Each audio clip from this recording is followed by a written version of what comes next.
I had to go testify in Congress. And these hearings are part of civilian control of the military. You have to go over with your other service colleagues, and it involves an intense amount of preparation and study because you want to be able to respond to the questions, and they may not necessarily be within your lane. So you are spending time and effort, and people are coming in and you're doing rehearsals and practices, and you are given binders full of information that you are trying to consume and absorb, and you're rehearsing and practicing and doing all of this. And then, the moment of truth comes, and you're sitting with your other service colleagues, and the senators walk into the room, and typically, because the Army is the oldest service, you get to go first. And I went to my prepared remarks and I delivered them, and I thought I had given, I was right on time, and I thought I had accentuated everything, and I had gotten out the key points. And one of the congressmen said, or excuse me, one of the senators said, General Stitt, would you please key your microphone? We did not hear a word that she said. And I was, I was very embarrassed. Came up to me after the hearing and said, hey, you did a great job, and, whatever. But, you're representing the Army. You put all this effort, your team gets you prepped, and you're like, press And you're press on play. mute. And you're on mute. So, and my mom was watching. So, it's like, hey, and my family, they're like, so it's been, personally and professionally, I've had some great feedback on that moment. But What things, what what did your mom say? I'm curious. she said, well, you did a really nice job, but you didn't press the microphone, Douglas. I said, I know that, Mom. I know that now. Lesson learned. So you had to Appreciate it. re-deliver everything, the entire thing? Not well. It's an opening remark, so it was like 3 minutes or something. So I kind of, I just started over. It was, but even I think you practice, you prepare, you rehearse, you think, and something's gonna go wrong. That's just, life happens. Hello and welcome, Doug. Well, hello, and thank you so much. Honored to be here We're today. thrilled to have you. And when we talk about like complex workforces, I don't think either of us have ever spoken to someone who has led 1.1 million people. Why don't we just start with, I can't wrap my head around those numbers, frankly. I believe like Walmart is the largest civilian company, and they, I think, are barely at half that. So that's pretty impressive, I have to say. Um, why don't we start with a little bit about what you want to share in terms of your success stories, and then let's talk about what it's like to be the CHRO for the Army. Um, I feel that when you use the word success, the S in success stands for your subordinates. They're the people that make the success happen. You just happen to be sitting in the right place at the right time. Um, you know, Success has 1,000 fathers. Failure's an orphan. We've heard that one. But like, had very fortunate growing up in the Army that people imbued that upon me at an early age. And you just, to see people that you serve with, and to say, hey, look, like, this person or that person, they were instrumental in making this happen. And to see that people want to be recognized for their performance, and what that means to be on a team, and that it's that success is shared across all members. I think is what I remember most. It's not about a place. It's not about an event. It's about the people that were there participating. and being present in that moment, if that makes sense.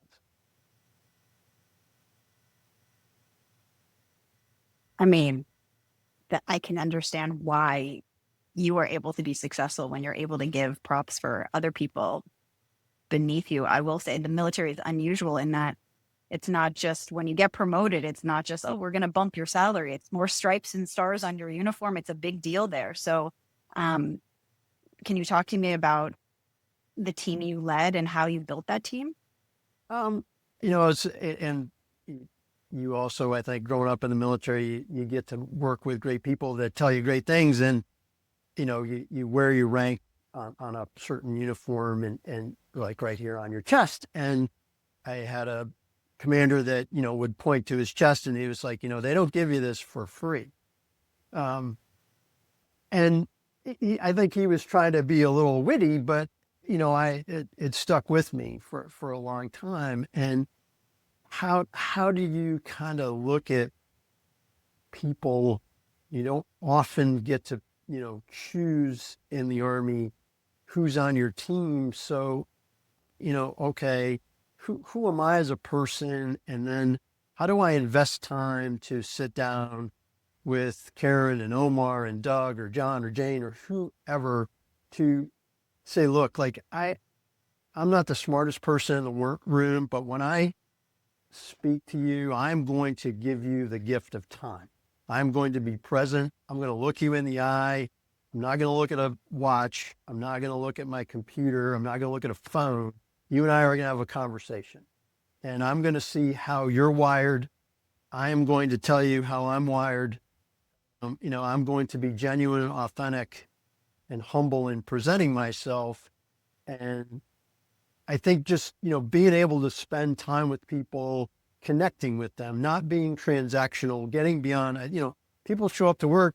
They know that they're there to work. They're going to, I don't think people come in on a daily basis and say, like, how can I, put my stick in the spokes of the bicycle wheel and screw this up? People they want to do their job. Um, but okay, how can we connect beyond kind of workforce? Like when I ask you, how are you doing? I don't want to know, well, I just finished the, 5-page memorandum you asked me to type, or, whatever this project. How's your family? What do you do? What are your hobbies? What's, personally and professionally, how can we grow you within this organization?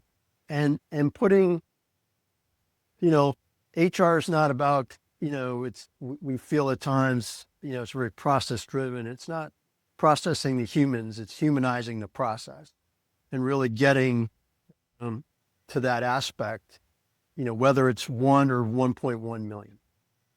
I just had a conversation with my VPHR about there is an article that I liked of the Airbnb founders where they talk about the 11-star experience. So when they started Airbnb, they thought about, okay, what would be 3 stars, what would be 5 stars, and what would be 7 or 11 stars, right? So it's like 3 stars is okay, 5 stars is everything is good as expected, and 3 stars 6 stars starts taking it beyond. Like you go to a place, you get a wine and some chocolates, right? 7 stars, you get a surfboard, then like go surfboarding or take my car and stuff like that, so, and so forth. So our conversation was about how can we really personalize or make it meaningful for every individual. Now we're a much smaller company than the U.S. state, the United States, the Army. How do you personalize at scale? Like, how do you do that? Because I understand you do that with your people, but how do you basically build a culture that cascades, that basically everyone does it? So even the simplest soldier, the private who just got recruited, gets this experience. That is a challenge, particularly, when you're looking at a multi kind of generations that are in the Army's workforce, right? Gen A all the way up to, when I served folks that were my age and older. And I think where that comes from is you start to collect data that goes beyond I am Doug, I am an officer, I, do human resources. And we were, certainly I think we moved as a force to really understand cognitively and non-cognitively, okay, what's going on under the hood of these human beings that we have that are serving, like, oh, well, Omar, if I may, has these particular hobbies. Karen went to this particular school and studied this, and that we're, getting beyond treating people like a 3-digit kind of alphanumeric character and saying, well, okay, like if we're going to go do a special mission or we have, a unique skill set, then we have the data available to look across a 1.1 million person force to say, okay, this is how we can enhance that experience. Communicating, trying to make processes more human and becoming transparent and, showing, instead of, hey, you are going to go here. Let's get out of that mode. Where do you want to go? What does your career path look like? How can we show you in a system, this is, if you want to go from private to staff sergeant, this is what you need to do to get there. These are the jobs that you need to do. Here are some locations where you can go where we think your skills will be a good fit. And we're trying to, pull all that together. I have another one for you. Sure. One thing I like about these interviews is a lot of people come from a unique background, and eventually you're doing more or less the same job like Walmart's or Microsoft CHRO, right? Eventually it's human capital. A lot of people who go to work, different industries are still Black and Decker, right? But sometimes you find people, for example, who work in, I don't know, telecom and started as a blue collar like employees, which makes it unique because they understand the people and also the work. Like, you go and you wire cable and your body gets dragged, like it's very physical. In your case, I think you have two unique characteristics compared to other CEOs we're speaking to you're in the army, which is a different system. It's not a company. It's a completely different system. And B, you did combat. And I wonder how did it affect you as a leader and because our histories shape who we are and how it affected your performance and your role basically as a CHRO equivalent in the army.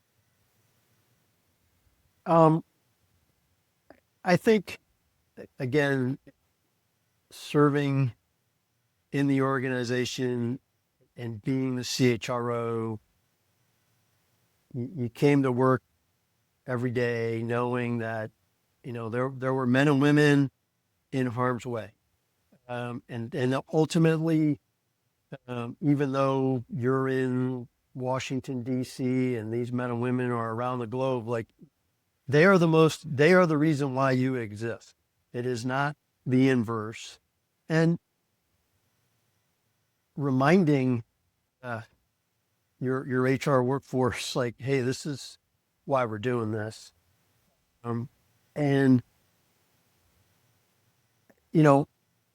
you had very poignant reminders from time to time when men and women would not return home and would have to come home in a dignified transfer. And,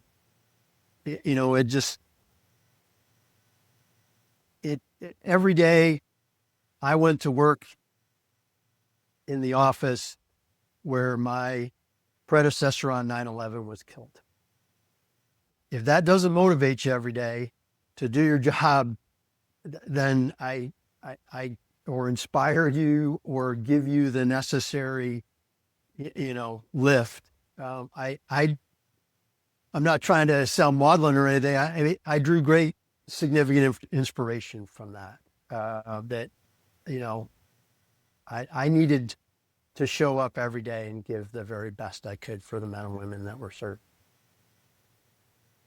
I don't know how we followed that, but that was, I mean, that's phenomenal. It's, you know, a lot of people talk about, you know, mission driven, being mission driven. I think with the military, it's a completely different level. Everyone knows the mission. And I think, or there's series of missions, but a higher purpose. And that's very much clear. And it's clear from how you speak that that's how you worked every day. I'm curious, and we had spoken about this, going back to how you make decisions, everything being data driven. You know, in the civilian world, everyone has their HRIS system. How did that work in the military? What did you do? Because when you need to pull that data, God knows it's not easy anywhere, but then multiply it by a factor of, and it's government and all of that. So how did you pull all that information and make sure it was accurate, actionable, insightful, all of it? Uh, Probably the biggest challenge, but one that we had some really remarkable people, both in uniform and civilian. Well, we struggled as a force to have, we had the active component, men and women that are serving every day. You have men and women that are in the Army Reserve that, you know, they would come in, you know, and do their time 1 weekend a month, 2 weeks out of the year kind of thing. The Army National Guard, you know, similar, but more of a, you know, state specific requirements to their state.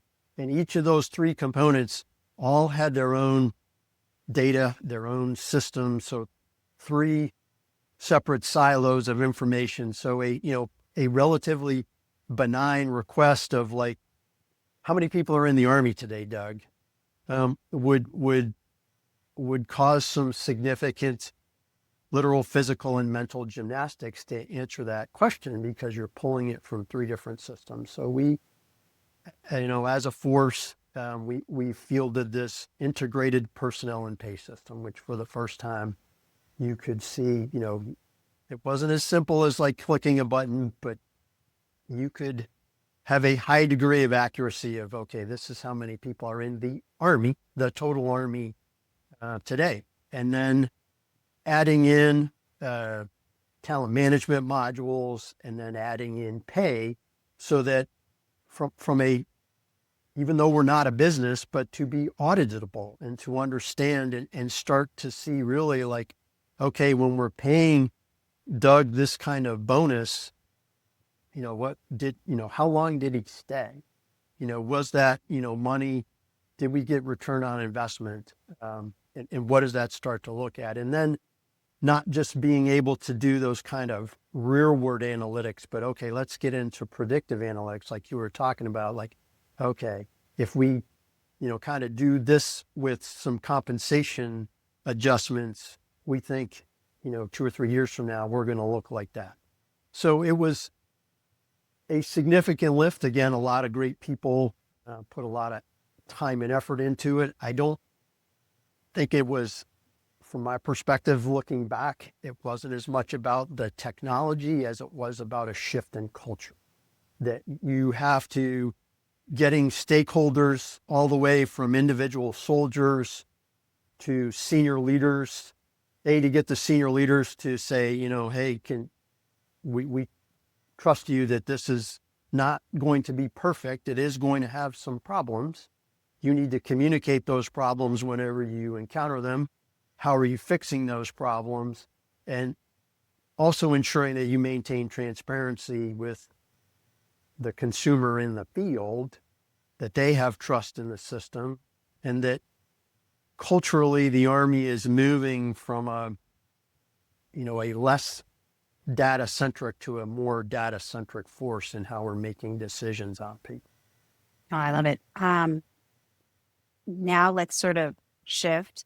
We have had all sorts of stories about less than stellar successes, some failures, if you want to call them. I'm curious, do you want to own up to any less than ideal scenarios and then what you learned from them, more importantly? Because it sounds like you're the kind of person who takes things to heart. So I'm very curious. I mean, too numerous. We'd have to do several subsequent podcasts. I mean, I think, like I talked about, the successes are for your subordinates. It's taking accountability and responsibility. I think um, in the fielding of this system, we knocked several families and soldiers from some benefits, and it was another daily reminder of what you do in HR impacts people's hopes, dreams, aspirations, and their bank account. It's serious business. And saying, okay, reaching out to, it was a couple thousand families to say, like, okay, I screwed this up. We're going to fix this. Here's how we're going to do it. And again, had some great people that jumped right on the problem. And I'm not minimizing it, but again, working with, I was raised in the Army, I think correctly, like as a leader, you would often on your kind of annual reports, you would put a line in there that says responsible for all the organization does or fails to do. And I carried that with me. I think we put a bunch of, my last job, we had to move some soldiers and families very quickly. That was unplanned. It was right over the holidays, so the timing could not have been worse. And, again, just taking, it doesn't assuage the families, but I gave them the opportunity, and, again, I held, I was accountable, spoke to the media and members of Congress and said, like, hey, this was anybody else, this was me that is the one that did this. So I think just carrying on as a leader, you're accountable for those actions that either happen or don't happen on your watch. One thing that connects every answer that you give to very different questions is I don't think I ever spoke to someone who's so focused on the experience of the individual. And it's interesting that, yeah, like you got this award right now from the Skilled Podcast, but it's interesting because I think maybe two different questions about it. One, why do you think the U.S. Army chose someone who's probably this is like something you carry? Everyone carries the flag, and that's your flag. Why did they choose someone like that to lead all of their human resource? And number two, when that's your mentality, when that's what's on your mind, in the back of your mind, in every action you do, whether you develop talent or you're doing like a efficiency move or whatever you do, like you think about the individual, you think about their hobbies, you think about their families, you think about their experiences. How does it shape like the way you do HR in general? I think to answer the first question, I was very fortunate to be in the right place at the right time.